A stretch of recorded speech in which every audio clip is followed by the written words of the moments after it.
공장 폐쇄가 결정된 한국 GM의 희망 퇴직자가 스스로 목숨을 끊어서 숨진 채 발견됐다는 소식이 오늘 전해졌습니다. 이달 초 50대 희망 퇴직자에 이어 벌써 두 번째입니다. 공장 문을 닫는다는 것, 갑자기 일터를 잃는다는 것이 그들에게 어떤 의미인 걸까요? 이동경, 양효걸 두 기자가 이어서 보도해드립니다. 출발! 테이크로 시작하세요.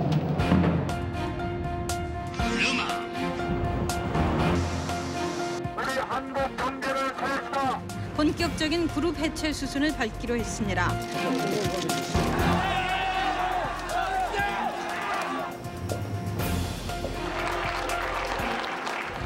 대우자동차가 GM 대우차로 새 출발했습니다.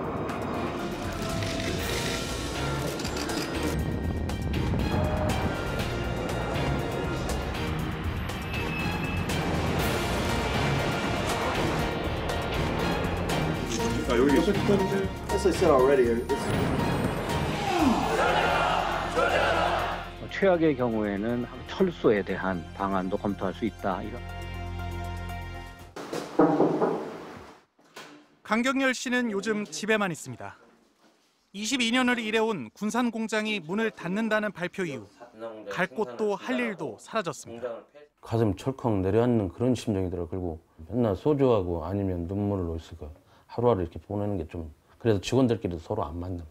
5월 말까지 행여 공장 재가동이라는 기적이 일어날지 몰라 회사가 제안한 희망퇴직을 거부했습니다. 하지만 기적의 크기는 하루하루 줄고 있습니다. 어떻게 되는가를 누구도 모르고 있거든요. 그냥 단지 공장만 폐쇄되는 건지, 그냥 길바닥에 나가는 건지, 공장에는 들어갈 수 있는 건지. 김모 씨는 4살배기 아이를 키우기엔 기적만 바라볼 수 없어 희망퇴직이란 현실을 택했습니다. 그런데 새 일자리를 찾기가 힘듭니다. 희망퇴직을 하고 군산에 없으려고 그랬어요. 군산에 일자리 자체가 아예 없잖아요. 앞으로 뭘 하면서 살을까? 처하고 자식 생각밖에 없죠.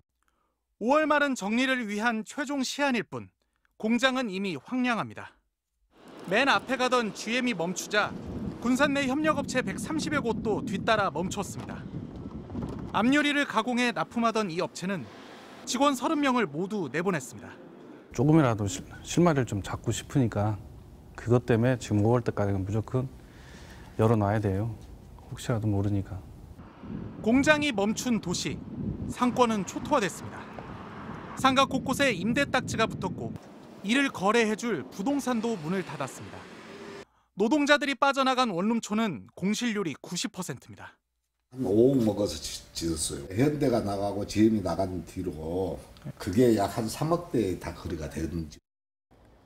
2만 4천여 가구가 살던 미국 오하이오주의 작은 도시 제인스빌입니다. 이 지역 경제를 100년 가까이 떠받치던 부품 공장을 GM은 지난 10년 전 전격 폐쇄했습니다. 일자리 9천 개가 순식간에 사라지면서 실업률은 13% 가까이 치솟았고 자살률도 2배로 뛰며 제인스빌은 유령 도시가 됐습니다. 9년을 노력한 끝에 실업률은 4%대로 낮아졌지만 임금은 반토막이 났습니다. 공장 하나가 없어지는 게 어떤 재앙을 가져오는지 우리에겐 쌍용차의 기억이 있습니다. 양효걸 기자가 전해드립니다. 쌍용차는 9년 전 경영난을 이유로 전체 인력의 약 40%를 정리해고했습니다. 77일간의 옥새 파업에도 결국 회사 밖으로 쫓겨나 하나둘 흩어진 사이 해고자와 그 가족 중 29명이 자살 또는 병사했습니다. 고인이 되는 애엄마한테도 미안하지만 아이들한테도 더 못한 짓 할 것 같아서. 2015년 새 주인이 된 인도 마힌드라 그룹은 2년 안에 해고자를 전원 복직시켜주겠다고 했지만 3년이 다 돼가는 지금 복직 희망자 167명 중 37명만 돌아갔습니다. 여기에 경찰이 2009년 파업을 이유로 쌍용 노조에 청구한 손해배상금은 17억 원으로 불었습니다. 저항 말고는 길이 없는 지금. 노동자들에게 모든 책임을 전가하는 이 자체부터가 난 문제다. 희망퇴직이 어디 있어요? 그건 강제퇴직이고 절망의 퇴직이지. 시간이 흐른다고 해서 해고자들의 상처가 아무는 건 아닙니다. 9년 전 파업에 참여했던 해고 노동자의 절반이 외상 후 스트레스 장애를 앓았는데요. 이는 전쟁에 참여했거나 포로로 붙잡혔던 군인 집단보다도 높은 수치입니다. 우울증을 겪는 비율도 성인 평균의 50배가 넘었습니다. 쌍용차 해고자에게 물었더니 75%가 단순히 실직이 아니라 해고로 인해 삶이 망가졌다고 답했고 그중에서도 참을 수 없었던 건 해고자라는 낙인이었다고 털어놨습니다. 주위의 시선이 편치 않고 그 낙인 때문에 재취업도 어려웠습니다. 자녀분들이 다니고 있는 초등학교에서조차 아버지가 노조 활동하시니 아니면 뭐 실직을 경험하셨구나. 자녀들까지도 그걸 경험했다는 것은 이분들이 상당한 낙인을 가지고 실제 해고자의 70%는 6년이 지난 지금도 일용직을 전전하고 있습니다.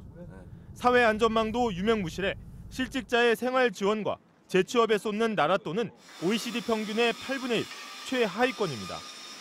공장이 문을 닫으면 결국 노동자가 알아서 살아남아야 한다는 얘기입니다. MBC 뉴스 양효걸입니다.